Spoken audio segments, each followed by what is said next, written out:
हैं वे सुखी रहते हैं और जो नहीं जानते उन्हें दुख भोगना पड़ता है।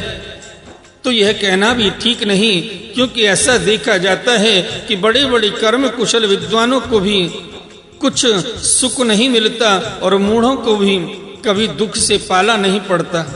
इसलिए जो लोग अपनी बुद्धि या कर्म से सुख पाने का घमंड करते हैं उनका वह अभिमान व्यर्थ है। यदि यह स्वीकार कर लिया जाए कि वे लोग सुख की प्राप्ति और दुख के नाश का ठीक ठीक उपाय जानते हैं, तो भी यह तो मानना ही पड़ेगा कि उन्हें भी ऐसे उपाय का पता नहीं जिससे मृत्यु उनके ऊपर कोई प्रभाव न डाल सके और वे कभी मरे ही नहीं। जब मृत्यु उनके सिर पर नाच रही है तब ऐसी कौन सी भोग सामग्री या भोग कामना है जो उन्हें सुखी कर सके।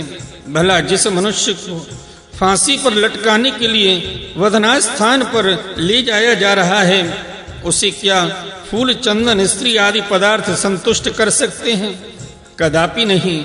अतः पूर्वोक्त मत मानने वालों की दृष्टि से न सुख ही सिद्ध होगा और न जीवन का कुछ पुरुषार्थ ही सिद्ध रहेगा। हे प्यारे उद्धव, लौकिक सुख के समान पारलौकिक सुख भी दोष युक्त ही है, क्योंकि वहां भी बराबरी वालों से होड़ चलती है। अधिक सुख भोगने वालों के प्रति असूया होती है, उनके गुणों में दोष निकाला जाता है और छोटों से घृणा होती है। प्रतिदिन पुण्य क्षीण होने के साथ ही वहाँ के सुख भी क्षय के निकट पहुँचते रहते हैं और एक दिन नष्ट हो जाते हैं। वहाँ की कामना पूर्ण होने में भी यजमान ऋतित्वज और कर्म आदि की त्रुटियों के कारण बड़े बड़े विघ्नों की संभावना रहती है। जैसे हरी भरी खेती भी अतिवृष्टि अनावृष्टि आदि के कारण नष्ट हो जाती है, वैसे ही स्वर्ग भी प्राप्त होते होते विघ्नों के कारण नहीं मिल पाता। यदि यज्ञ यागादि धर्म बिना किसी विघ्न के पूरा हो जाए तो उसके द्वारा जो स्वर्गादि लोक मिलते हैं उनकी प्राप्ति का प्रकार मैं बतलाता हूँ, सुनो। यज्ञ करने वाला पुरुष यज्ञों के द्वारा देवताओं की आराधना करके स्वर्ग में जाता है और वहां अपने पुण्य कर्मों के द्वारा उपार्जित दिव्य भोगों को देवताओं के समान भोगता है। उसे उसके पुण्यों के अनुसार एक चमकीला विमान मिलता है और वह उस पर सवार होकर सुर सुंदरियों के साथ विहार करता है। गंधर्वगण उसके गुणों का गान करते हैं और उसके रूप लावण्य को देखकर दूसरों का मन लुभा जाता है। उसका विमान वह जहां ले जाना चाहता है वहीं चला जाता है और उसकी घंटियां घन घनाकर दिशाओं को गुंजारित करती हैं। वह अप्सराओं के साथ नंदन वन आदि देवताओं की विहार स्थलियों में क्रीड़ा करते करते इतना विशुद्ध हो जाता है कि उसे इस बात का पता ही नहीं चलता कि कब मेरे पुण्य समाप्त हो जाएंगे और मैं यहाँ से ढकेल दिया जाऊंगा। जब तक उसके पुण्य शेष रहते हैं तब तक वह स्वर्ग में चैन की बंसी बजाता रहता है, परंतु पुण्य क्षीण होते ही इच्छा न रहने पर भी उसे नीचे गिरना पड़ता है, क्योंकि काल की चाल ही ऐसी है। यदि कोई मनुष्य दुष्टों की संगति में पड़कर अधर्म परायण हो जाए, अपनी इंद्रियों के वश में होकर मनमानी करने लगे, लोभवश दाने दाने में कृपणता करने लगी, लंपट हो जाए अथवा प्राणियों को सताने लगी और विधि विरुद्ध पशुओं की बलि देकर भूत और प्रेतों की उपासना में लग जाए, तब तो वह पशुओं से भी गया बीता हो जाता है और अवश्य ही नरक में जाता है। उसी अंत में घोर नंदकार स्वार्थ और परमार्थ से रहित ज्ञान में ही भटकना पड़ता है। जितने भी सकाम और बहिर्मुख करने वाले कर्म हैं उनका फल दुखी है। जो जीव शरीर में अहंता ममता करके उन्हीं में लग जाता है, उसे बार बार जन्म पर जन्म और मृत्यु पर मृत्यु प्राप्त होती रहती है। ऐसी स्थिति में मृत्यु धर्म जीव को क्या सुख हो सकता है? सारी लोक और लोकपालों की आयु भी केवल एक कल्प है, इसीलिए मुझसे भयभीत रहते हैं। औरों की तो बात ही क्या, स्वयं ब्रह्मा भी मुझसे भयभीत रहते हैं, क्योंकि उनकी आयु भी काल से सीमित केवल 2 परार्ध की है। सत्व रज और तम ये तीनों गुण इंद्रियों को उनके कर्मों से प्रेरित करते हैं और इंद्रियां कर्म करती हैं। जीव ज्ञानवश सत्व रज आदि गुणों और इंद्रियों को अपना स्वरूप मान बैठता है और उनके किए हुए कर्मों का फल सुख दुख भोगने लगता है। जब तक गुणों की विषमता और अर्थात शरीर आदि में मैं और मेरे का अभिमान है, तभी तक आत्मा के एक तत्व की अनुभूति नहीं होती। वे अनेक जान पड़ता है, और जब तक आत्मा की अनेकता है तब तक तो उन्हें काल अथवा कर्म किसी के अधीन रहना ही पड़ेगा। जब तक परतंत्रता है तब तक ईश्वर से भय बना ही रहता है। जो मैं और मेरे के भाव से ग्रस्त रहकर आत्मा की अनेकता, परतंत्रता आदि मानते हैं और वैराग्य न ग्रहण करके बहिर्मुख करने वाली कर्मों का ही सेवन करते रहते हैं, उन्हें शोक और मोह की प्राप्ति होती है।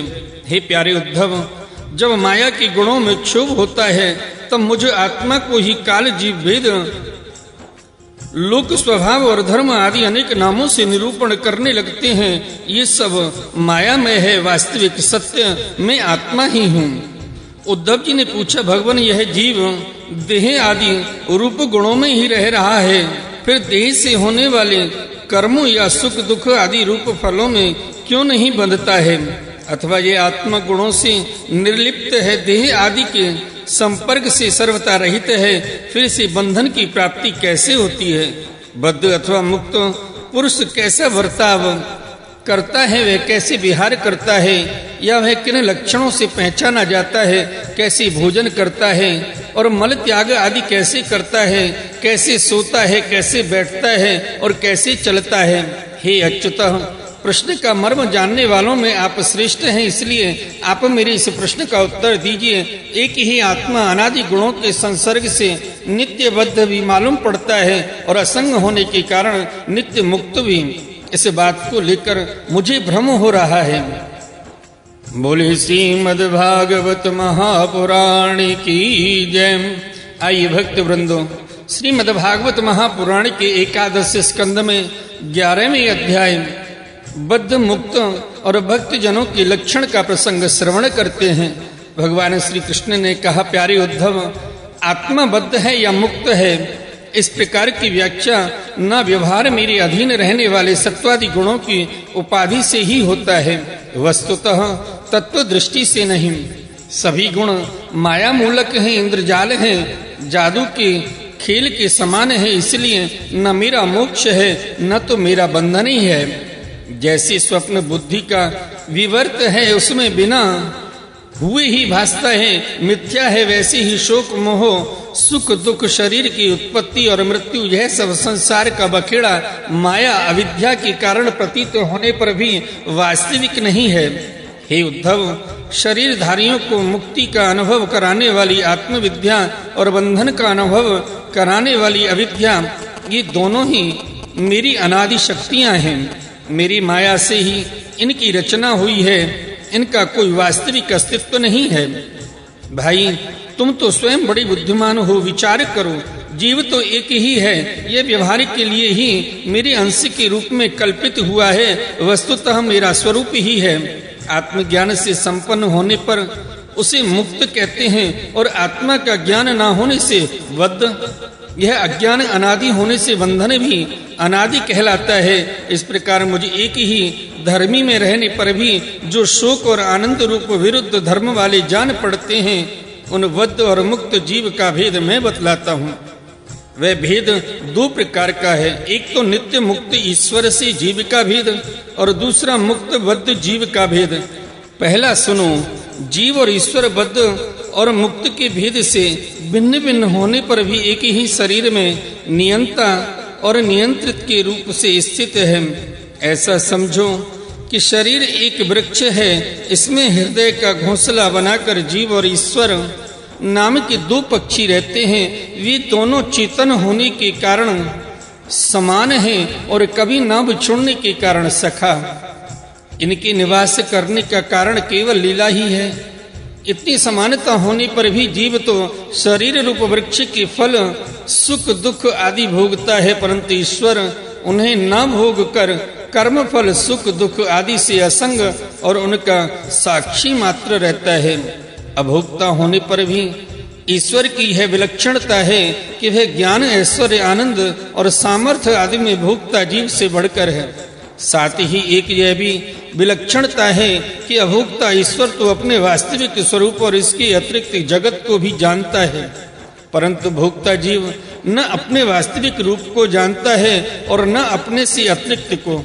इन दोनों में जीव और अविद्या से युक्त होने के कारण नित्य बद्ध है और ईश्वर विद्या रूप होने के कारण नित्य मुक्त है।